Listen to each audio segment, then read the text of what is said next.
alguien se quiera comunicar con nosotros. Dale, si te querés comunicar con nosotros, puedes bajarte la aplicación de Radio Más 92.9. También estamos en la web radiomasnoticias.com. También estamos en Instagram. Hoy estoy con la palabra también. ¿Será que También, ¿viste? también. También estamos en Instagram, ¿También? @929 Radio Más, @canal 35 TV Oficial. Y en WhatsApp puedes mandarnos mensajito al 3765 160860. Una vez más, por favor. Pero como no, 3765 160860. También.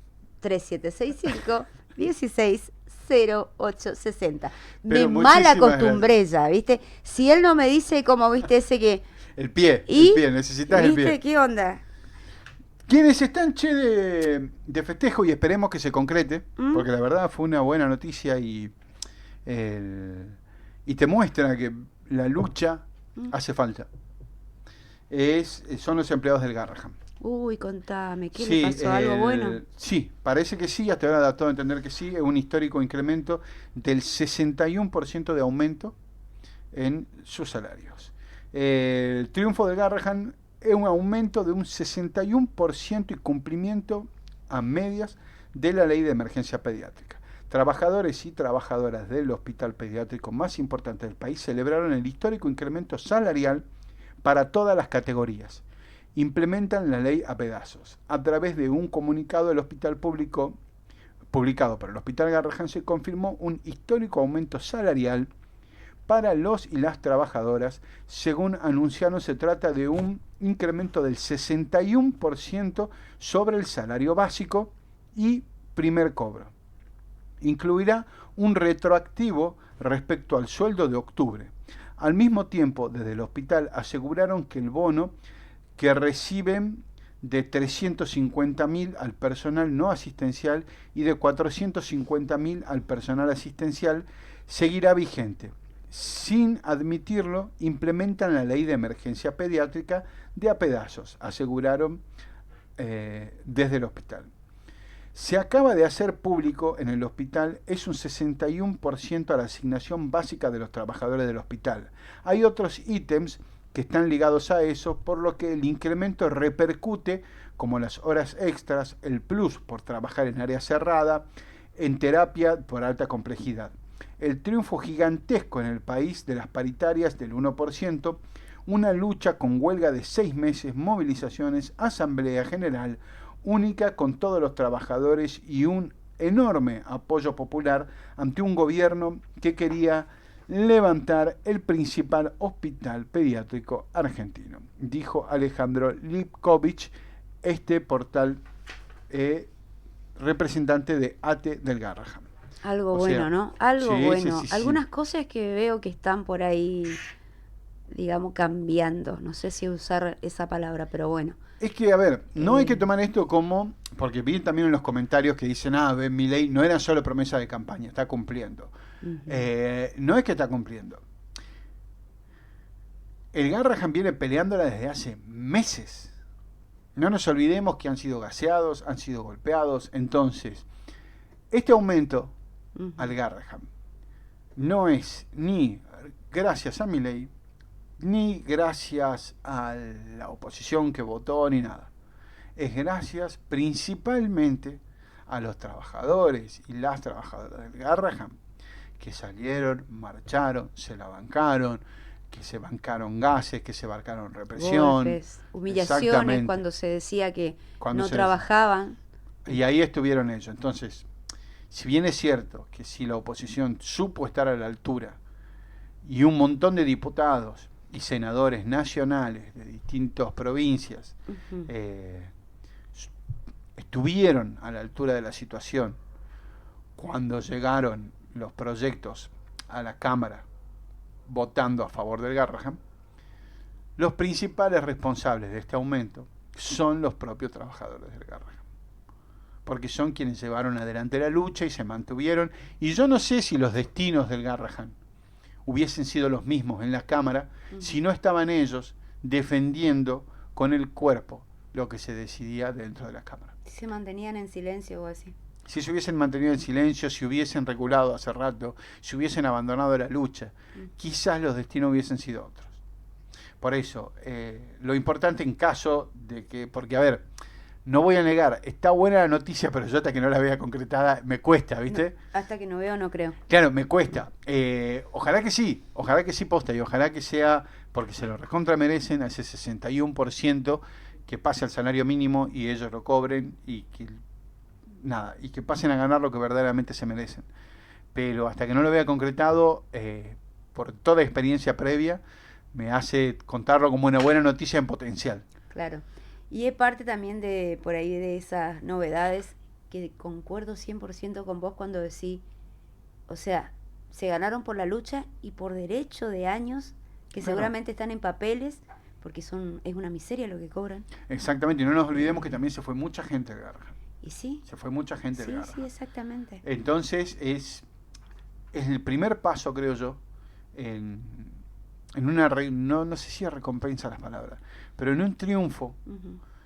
y en un resarcimiento hacia esa gente, porque si bien es cierto que ahora quienes quedan aún en el Garrahan van a tener un 61% de aumento, Ujú. después va a haber que reconstruir y traer de nuevo a muchos de los que se fueron. Porque yo no sé qué tanta gente dentro del Garrahan quedó y no sé hasta qué punto no van a quedar también sobreexigidos. Es cierto, ahora con una muy buena remuneración. Ujú. Pero ¿qué va a pasar con todos los que se fueron? ¿Quién ocupa esos roles dentro del Garrahan? Entonces, si bien es cierto que esto es un enorme triunfo y no le bajo el precio, después, en algún momento va a haber que nuevamente empezar a traer la gente que se fue u otras personas a ocupar esos lugares y que nuevamente el Garrahan sea tan grande y tan fuerte como lo era antes de comenzar todo este conflicto. Exactamente. Porque no nos olvidemos que por donde pasa la guillotina o la guadaña de este gobierno, Ujú. queda un montón de Esa gente afuera. famosa motosierra. Exactamente, queda un montón de gente afuera. Y a esa gente, en este caso sobre todo, que son especialistas. Porque la gente que se fue no era gente que estaba ahí ocupando roles de balde. Eran especialistas que eran los mejores en su área. Bueno, esa gente después va a tener que ser llamada nuevamente, con todos los peros que pongan en el medio, porque seguramente van a poner muchos peros y con justa razón en el medio. Ujú. Así como en su momento Cristina trajo al país Los un científicos. montón de científicos Sí, me que te acuerdo. ponían un montón de peros. Ahora, cuando esos científicos se fueron de nuevo todos, cuando los quieran traer de nuevo, van a tener que aceptar todos los peros que pongan en caso de querer traerlo. Porque Es lo son primero que va a altamente decir, necesario, ¿no? pero cuando vengan y digan, ¿qué me asegura a mí de que si yo dejo mi laburo acá en Cambridge, en Oslo o en donde sea, y me voy a Argentina, dentro de 4 años no venga nuevamente otro gobierno que nuevamente me expulse o nuevamente me haga cobrar miseria? Entonces, el trabajo de repatriar profesionales, científicos, todo, es un trabajo duro. Sí. Y que eso es algo que en algún momento Argentina va a tener que saldar esa, no grieta, Cubrir pero ese sí nicho, ese digamos, vaivén, como se dice. sí ese vaivén, que no puede ser, Ujú. que hay algunas cosas que tenemos que tener como intocables. Por ejemplo, nuestro capital cultural, nuestro capital científico, debe ser intocable. Nuestro capital humano de médicos, repito, científicos, todo, Ujú. debe ser intocable. Tenemos que acordar que eso no debe ser parte de la ecuación a recortar siempre, pero para eso tenemos que llegar a un gran consenso, incluso entre oposiciones. Porque, por ejemplo, en Estados Unidos, entre demócratas y republicanos, no es que hay una gran diferencia, ¿eh? Son dos maneras de hacer exactamente lo mismo. No es que hay una enorme diferencia. Ninguno va a buscar la revolución agraria. Son más o menos versiones un poco más democráticas y un poco más extremas de lograr más o menos los mismos resultados, pero ninguno te plantea una alternativa al capitalismo. Claro. Ahora hay que ver qué pasa, ya que nombramos a Estados Unidos, porque están en plenas elecciones en Nueva York, donde Donald Trump trata de comunista, por ejemplo, al al principal candidato Ujú. en las elecciones. ¿De Acá tengo la comunista le noticia. llama? Sí, comunista, sí, sí, sí. Millones de estadounidenses votan este martes 4 de noviembre para elegir al alcalde de Nueva York y Ujú. Miami, el gobernador en estados como Nueva Jersey y Virginia, para decidir sobre el nuevo mapa electoral de las elecciones del Congreso de California. Esto cuando se cumple un año de la victoria de Donald Trump, cuya influencia electoral se pone a prueba. ¿Cuál es el asunto? Que en las últimas elecciones vieron que Donald Trump ya cuenta con el 61% de imagen negativa en Estados Unidos. Mucho. Muchísimo, sobre todo porque Estados Unidos son obligatorias, no es el voto obligatorio, sino que vos tenés que estar registrado como elector. Vos tenés que registrarte para votar. Por eso las campañas estadounidenses te convencen de que vos vayas a votar. Registrarte, o sea, ya no estás en el sistema, digamos. No, es que vos, no es que por ser americano ya tenés derecho al voto. Vos tenés que anotarte para votar. Mm. Por eso vos tenés que anotarte para ir y poder sufragiar. Porque no es que vos ya simplemente por estar, viste que ellos incluso dicen, yo pago mis impuestos, tengo derechos. Ujú. Bueno, porque para ellos es muy importante eso. Vos para poder votar tenés que registrarte y ser aprobado. Encima ser aprobado. Claro, digamos. porque Es todo recién un show, ahí, digamos. claro, por eso recién ahí es todo un trabajo que te tenés que tomar para poder votar. Y una vez que estás aprobado y formás parte del registro de electores, podés llegar a votar. Por eso no es que cualquiera vote en Estados Unidos. Por eso no todos tienen derecho al voto. Pueden postularse, pueden ser aprobados, todo para hacer Claro. derecho al voto. Bueno, por eso es que siempre están convenciendo a los electores, por ejemplo, esa fue la campaña que hicieron muchísimos actores de Hollywood, Sí. cuando Para se postulaba Donald Trump, incluso ahí, Kamala. Kamala, y estaba Kamala, pensando en Donald. la cantante esta, nunca me acuerdo el nombre. Beyoncé. Beyoncé. No, la rubia, esta chica rubia, nunca me acuerdo el nombre, muy bonita, que la tienen como una ídola pop ahora, actual. Ujú. Ellos también llamaban a la gente para que se vaya y se inscriba en los registros electorales. ¿Por qué? Porque sabían que el electorado de Trump, al ser un electorado bien politizado, bien fanático, Ujú. estaban todos inscriptos. Entonces, lo que pedían era justamente a los opositores, a quienes estén en contra de Trump, que vayan y se inscriban para votar. Por eso, porque ahí no es el voto obligatorio. Y ese es uno de los grandes peligros de que el voto deje de ser obligatorio. No sabía, Maco, yo eso. Ah, no, sí, así se Viste vota allá. como todos los días se aprende algo nuevo. ¿Viste? Bueno, pero Todos los así días es como se aprende allá. Y ese es el enorme peligro de cuando el voto no es obligatorio. Porque al voto no ser obligatorio, Ujú. tu jefe no tiene, en caso de que seas un peón rural, la obligación de dejarte ir a votar. Encima. Claro, Claro. porque por eso es obligatorio. Para que nadie te prohíba el ir a votar. Porque es obligatorio, porque es la única manera que garantiza tu derecho. Claro. Porque si el voto no fuese universal y Ujú. obligatorio, nadie, o mejor dicho, alguien podría no dejarte votar. Bueno, al ser obligatorio, esa persona no puede, sobre todo pensando en eso. Se pensaba antes en los grandes patrones de estancia, Ujú. donde decían, bueno, no hace falta votar. No hace falta. No hace falta votar. ¿Para qué vas a ir a votar? Antes, cuando el voto era opcional.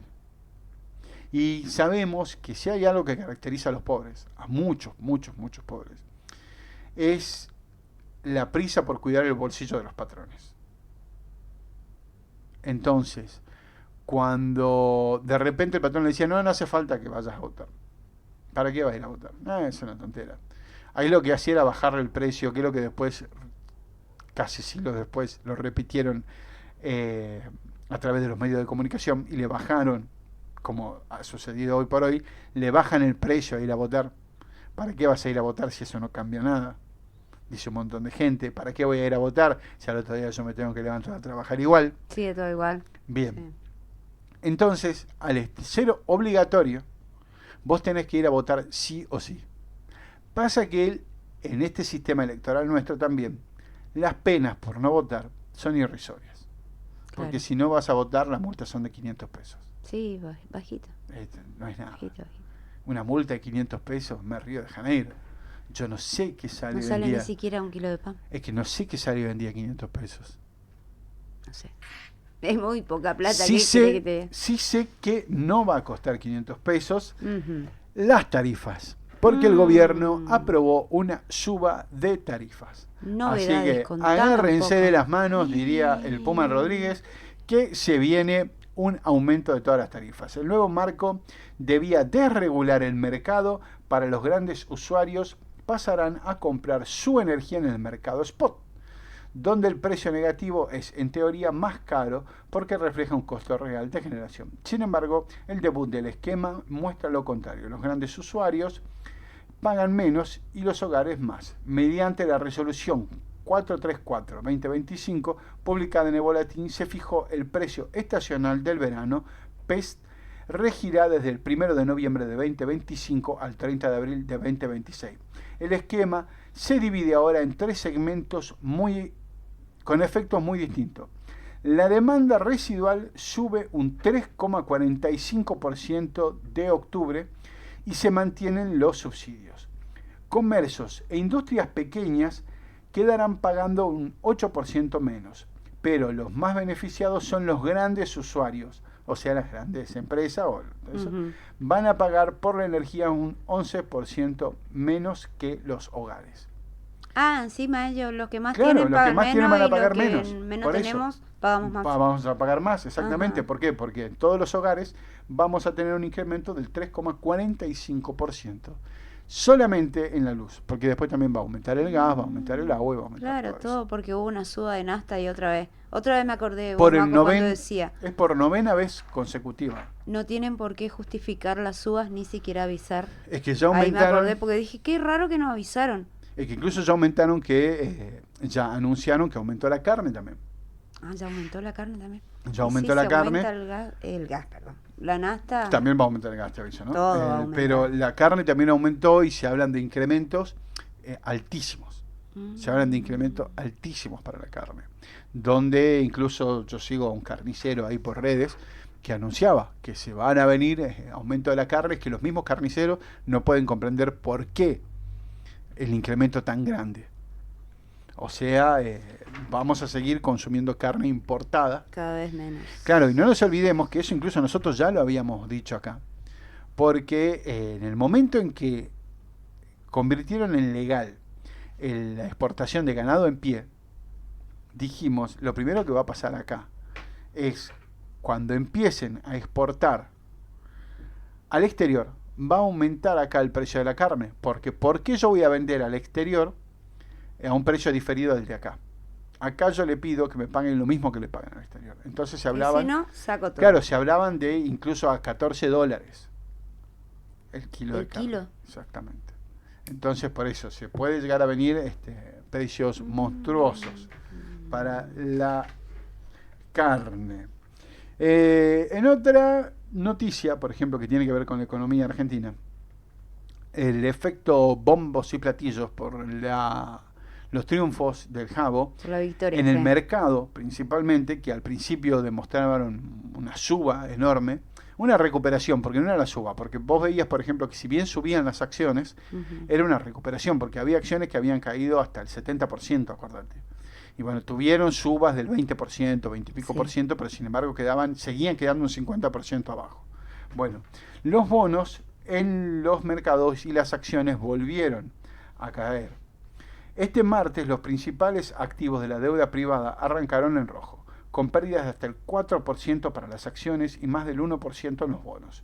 En los días posteriores a las elecciones legislativas se registró una recuperación sostenida en bonos y acciones que, ante la falta de anuncios concretos, comenzó a descifrarse en las últimas horas. Porque lo que decíamos, nada ha cambiado. La gente esperaba que salga una batería de anuncios, que salgan, bueno, a ver, ahora ganaste, ahora ¿qué vas a cambiar? ¿A quién le vas a culpar de lo que no pasó? Más allá de que culpan, por ejemplo, ok, ganaste, ¿qué hacemos ahora? Y el Jabo dijo, nada, sigue todo exactamente igual.